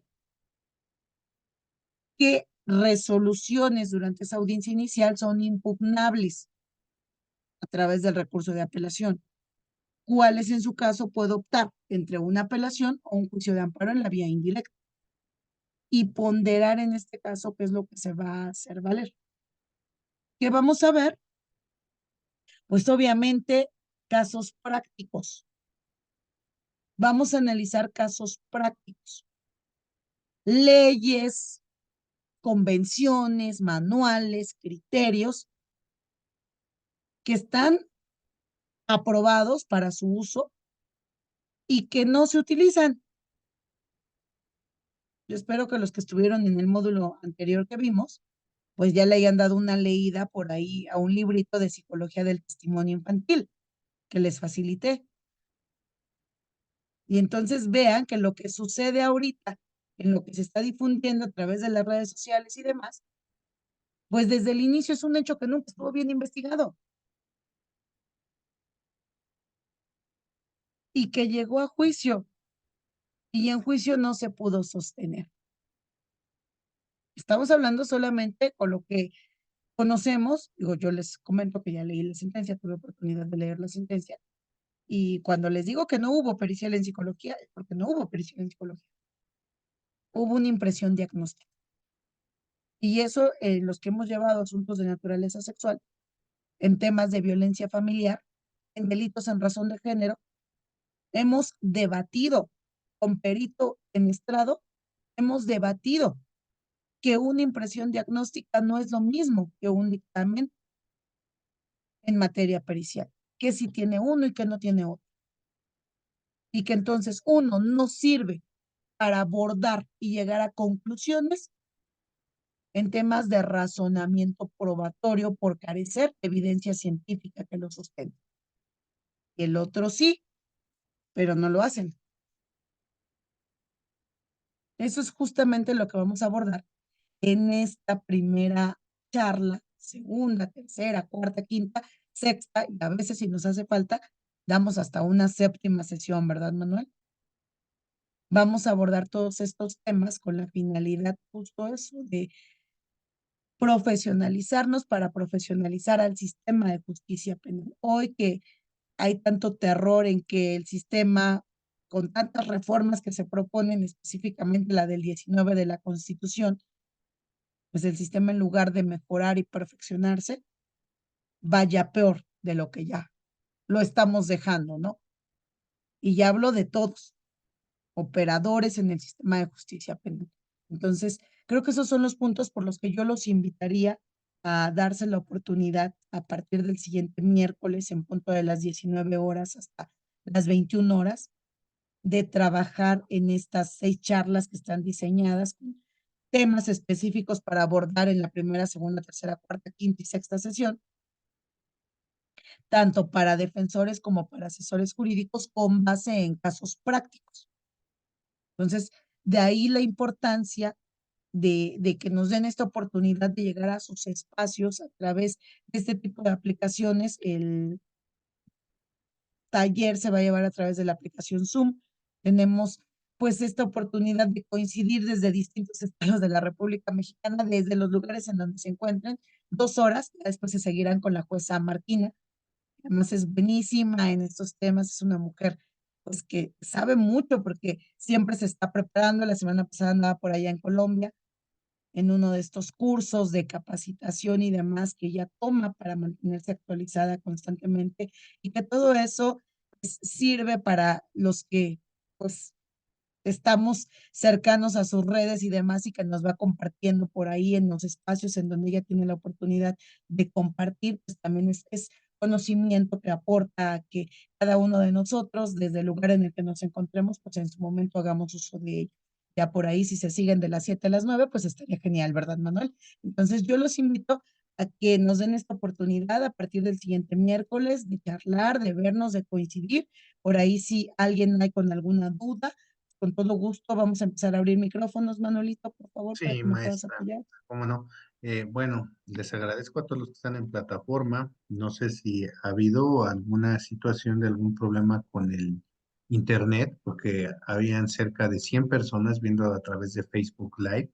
Entonces, les invitamos, y es lo mismo aquí, ya lo puse en el chat a todos, a enviar informes para pedir informes e inscripciones. Este curso tiene una cuota de recuperación de 800 pesos, 6 sesiones, incluye videograbaciones permanentes a un correo de Gmail, sus sesiones en vivo y su constancia de participación, que obviamente también nos hace favor y viene avalada por la maestra Nancy Villafán, de que están participando en estos cursos, que seguramente este curso se va a atender a hacer un diplomado. ¿Por qué? Porque ahorita vamos a ver investigación inicial, seguramente pasaremos, y si así nos los permiten y nos favorecen, etapa intermedia y etapa de juicio. Y para informes e inscripciones, solo manden un WhatsApp al 22 21 14 25 79.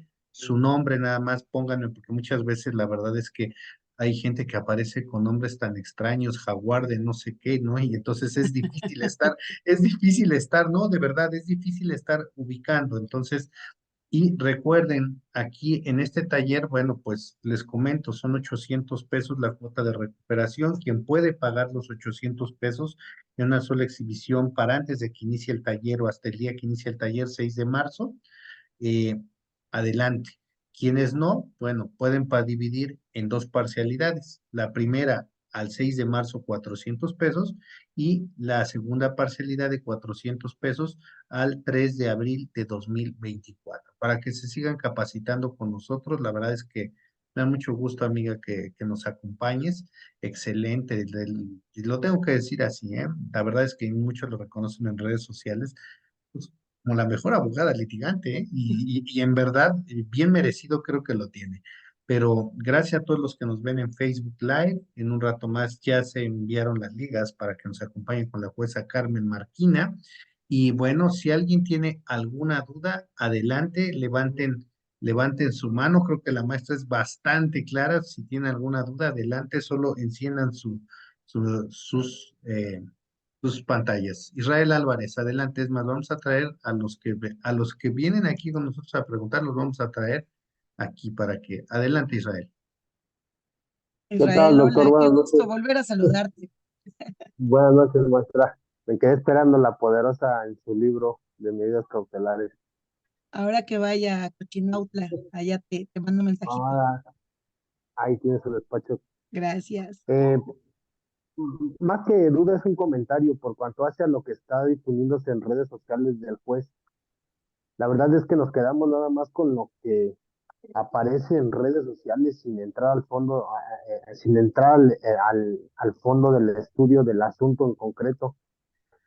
Y eso me causa suspicacia porque al defensor lo dejan, a la defensa lo dejan en estado de indefensión porque basta con la presión de la sociedad para que cambie la determinación y no el Sí, juez, claro. porque yo estoy seguro que esta apelación va a ser de las más rápidas en resolver.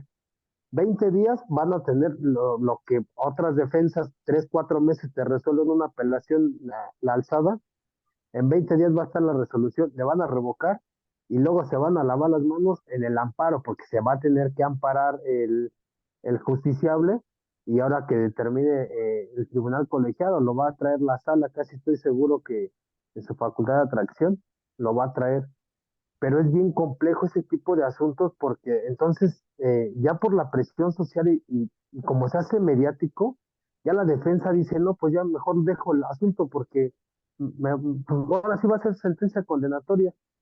Entonces las técnicas que usted refiere son buenísimas por cuanto hace a prepararnos, pero ya con la presión social pues, ya no podemos hacer nada. Y más ahorita con lo que declaró nuestro señor presidente de que si estuviera el exministro Saldívar con una llamadita les hacía los favores, es bien complejo porque la división de poderes ya no, Estado de Derecho ya no se está garantizando, la división de poderes, uno ya no controla a otro, ya el Ejecutivo quiere controlar a todos y eso es algo muy, muy, muy cañón.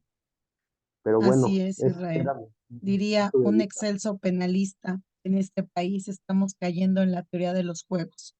Entonces, en tiempos de, de duda sobre el tema de la función de los jueces y en tiempos de acorralar al Poder Judicial, pues qué mejor tema para salirnos por la tangente de otras cosas que pasan en el país que abordar esta situación en donde se critica subjetivamente la labor de un juez sin conocer el asunto, ¿no? Sin conocer de fondo el asunto. Yo les comento, ya leí la sentencia, tuve la oportunidad de leer la sentencia porque obviamente el caer en esta situación de hacer una crítica a la función del juez sin conocer en realidad lo que sucedió en esa audiencia de juicio, yo leí la sentencia porque es lo que tengo en mis manos, no tengo obviamente por la naturaleza del asunto, no soy parte, no tengo las videograbaciones de la audiencia, pero en la sentencia viene referido lo que sucedió en cuanto al desahogo probatorio.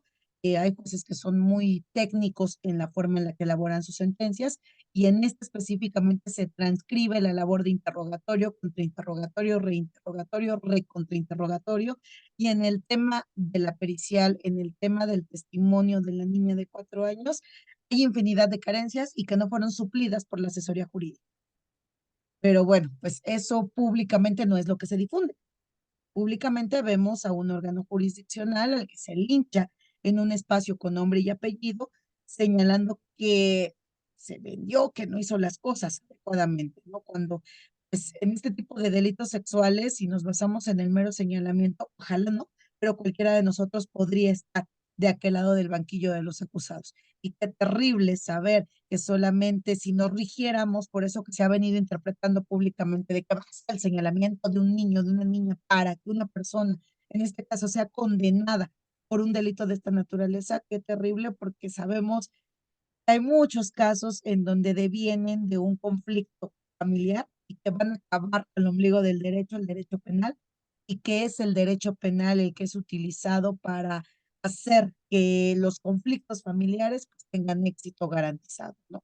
Bueno, pues ahí tendríamos, Y es que dirían los jueces, hay totalmente un conflicto de intereses que tendría que analizarse de fondo cuando ya deviene de un procedimiento de índole familiar. y desgraciadamente no me tocó a mí litigar en el sistema tradicional, pero se está convirtiendo en una prueba tasada con el simple hecho de que la víctima refiera es que sí me tocó o sí me robó, pero no se corrobore con otras circunstancias, como lo dice el 265 y el 359, de que tiene que ser conjunta, integral y armónica, ya con el simple hecho del, valga la redundancia, del dicho de la víctima, ya es una prueba tasada. Ya los jueces de verdad que dicen, ah, no, pues es que y no mintió porque yo lo vi y lo dijo bien seguro y lo señaló, lo dijo, ahí está sentado al lado del defensor. O sea, es bien complejo, pero la resolución del juez, a mí apenas me mandaron la sentencia y la empecé a leer hoy, pero quiero pensar que su razonamiento del juez fue con base a las pruebas científicas de manera libre y lógica, y no tasó la prueba con el simple hecho de la víctima, pero qué bueno. Un gusto, maestra, y gracias, doctor. Ahí estamos a la orden, maestra. Gracias. Justo ahí está la tesis que yo les comentaba, la 2013-259. Si se lee así solita, o sea, nos vamos con la idea que ahorita se está difundiendo, delitos sexuales, violación. Al consumarse generalmente en ausencia de testigos, la declaración del ofendido víctima de este ilícito constituye una prueba fundamental, pero ojo porque aquí hay una coma, siempre que sea verosímil, se corrobore con otro indicio y no existan otros que le resten credibilidad atento a los parámetros de la lógica, la ciencia y la experiencia. Significa entonces que no solo porque va una víctima por un delito sexual, vamos a dar por cierto que lo que ahí señala así sucedió. La labor se llama investigación. El tema para juicio se llama carga de la prueba. Y esa carga de la prueba la tiene obviamente la gente del Ministerio Público.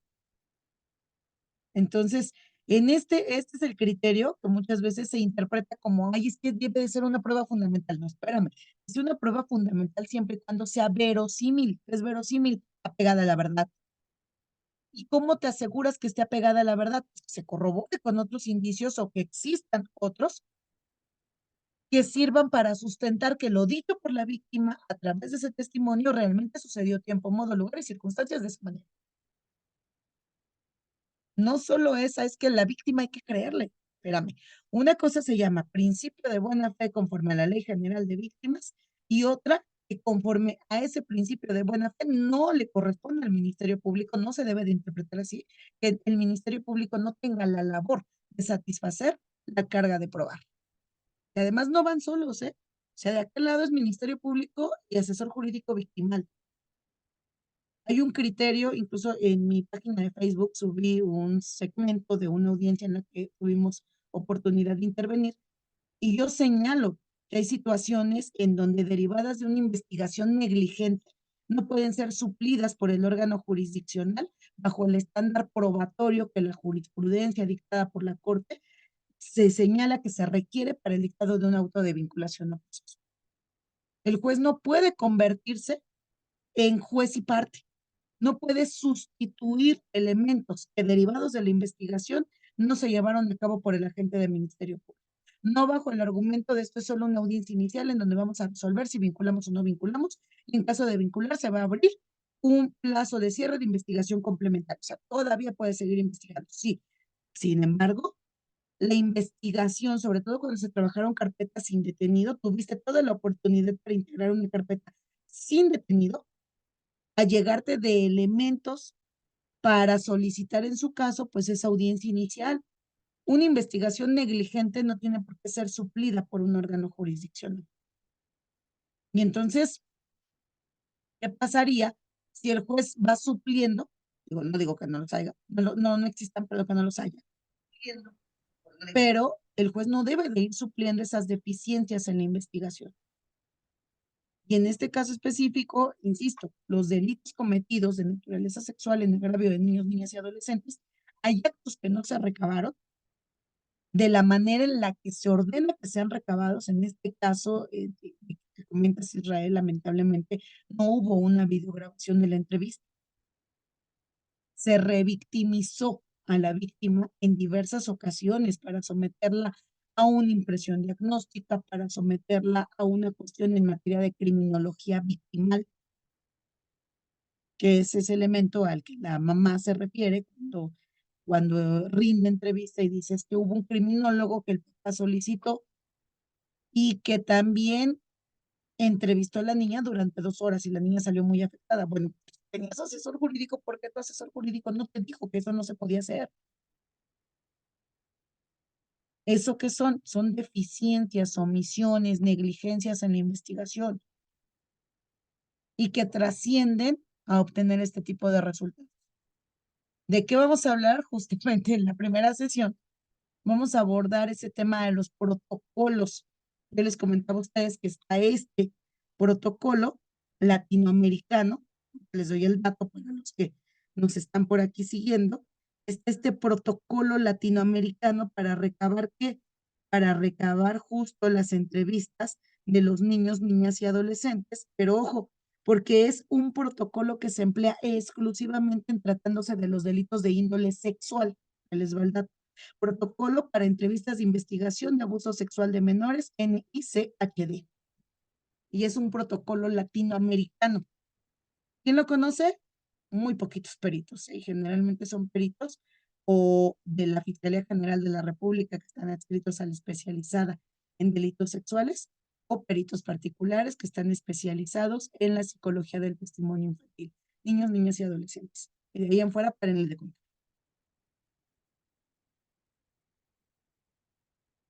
Por ahí está Óscar Alejandro, por favor, ¿me ayudas, Manuel? Sí, permíteme. No sé qué fue lo que ocurrió. Teníamos bastante audiencia, pero no sé si el Facebook está bajando, la señal bajó, algo pasó, pero bueno, esta charla va a quedar en el canal del Liceo Académico y mañana la vamos a volver a subir en la página del Liceo Académico, por favor. Adelante, Oscar. Sí, me escuchan, buenas noches. Sí, Sí, bueno. Óscar, te escuchamos. Sí, mire, mi admiración para usted, maestra Nancy. En realidad, muy agradecido con sus ponencias. Sus clases nos llevan a reflexionar sobre estos temas y efectivamente esta es una reflexión que yo quisiera su opinión porque pues obviamente siempre hay que romper paradigmas. En una prueba psicológica a una víctima siempre determina el Ministerio Público un perito en psicología que tiene licenciatura en psicología y estos determinan cuántas sesiones le van a dar por la afectación del hecho delictuoso. 3, 4 sesiones, 15 sesiones, 20 sesiones. Sin embargo, en un interrogatorio que lo hizo una psicóloga, yo le pregunté, oiga, ¿usted en qué materia perita? En materia clínica, forense, social, y dice, no, forense. Entonces yo le pregunto, ¿usted determinó un diagnóstico de una afectación psicológica y determinó ciertas sesiones? ¿Usted tiene especialidad en psicología clínica? No, no la tengo. Entonces, ¿cómo usted puede determinar cuántas sesiones va a aplicar a una determinada lesión psicológica? Entonces, no sé si ese argumento pueda ser válido en unos alegatos de clausuras que ya se me vienen y quiero aplicar precisamente la desvaloración de esa prueba pericial en razón de que ella no tiene especialidad en psicología clínica y sin embargo determina, diagnostica y sugiere ciertas sesiones cuando ella no cumple con ese perfil porque solamente es propio del psicólogo clínico. Entonces, no sé si mi argumento esté bien sustentado en esa situación. ¿Qué opina usted, licenciado? Es que la parte de la especialización es un tema bien relevante, sobre todo porque hablamos de prueba científica, por ahí los manuales sobre la prueba científica que tiene difundidos el Consejo de la Judicatura Federal, uno de ellos el manual de la maestra Carmen Vázquez, sobre la prueba científica pericial, justo aborda el tema de la especialización. En el caso de la sentencia del asunto Digna Ochoa y Plácido, se aborda la necesidad de contar con peritos especializados y que sean independientes. Entonces, Claro. eso ya es un tema urgente, Oscar. Que no Sí. se aterrice en las fiscalías es distinto. Y entonces, aquí tenemos, por ejemplo, un psicólogo clínico que te va a atender hoy a víctimas indirectas de homicidio. El psicólogo clínico que te va a atender más tarde a una víctima de una tentativa de feminicidio. El que te va a atender a un niño, a una niña o a un adolescente. O sea, no tienen especialización para abordar ciertos temas. Y no es lo mismo un psicólogo clínico que un psicólogo forense. Ahí concuerdo totalmente contigo. Okay. Okay. Le agradezco mucho, doctora, A la gracias. orden. Listo, Y Manuel. Bueno, pues muchas gracias, maestra Nancy Villafán. Vamos a proceder a entregar rápidamente aquí este reconocimiento que nos va a hacer favor a Jovita en leerlo para la maestra Nancy Villafán. Si nos auxilia, Jovita, por favor. Muy bien. Muy buenas noches. Procedo a dar lectura al reconocimiento a la maestra Nancy Villafán Pérez, abogada penalista, por haber impartido la charla introductoria gratuita, cursos técnicas de litigación avanzada para defensores y asesores jurídicos en etapa de investigación inicial. Ciudad de México, 28 de febrero del 2024. Otorga el doctor honoris causa y maestro Manuel Pérez Camacho, director general del Liceo Académico MX. Muchas gracias, mi querida maestra Nancy, por su brillante exposición. Nunca dejen de aprender. No hay nada más enriquecedor que nutrir la mente. Muchas gracias a todos y cada uno de ustedes por su preferencia. Compartan nuestras redes sociales para que el conocimiento llegue a más. Muy buenas noches a cada uno de ustedes. Gracias. Gracias, Jovita. Nos vemos el miércoles. Muchas gracias por Muchas todo. gracias, mi querida maestra. Primero un Dios. gusto. Gracias a todas y todos. Nos saludamos por ahí el miércoles y nos dan oportunidad. Gracias. Y si nos Gracias, ayudan a compartir gracias.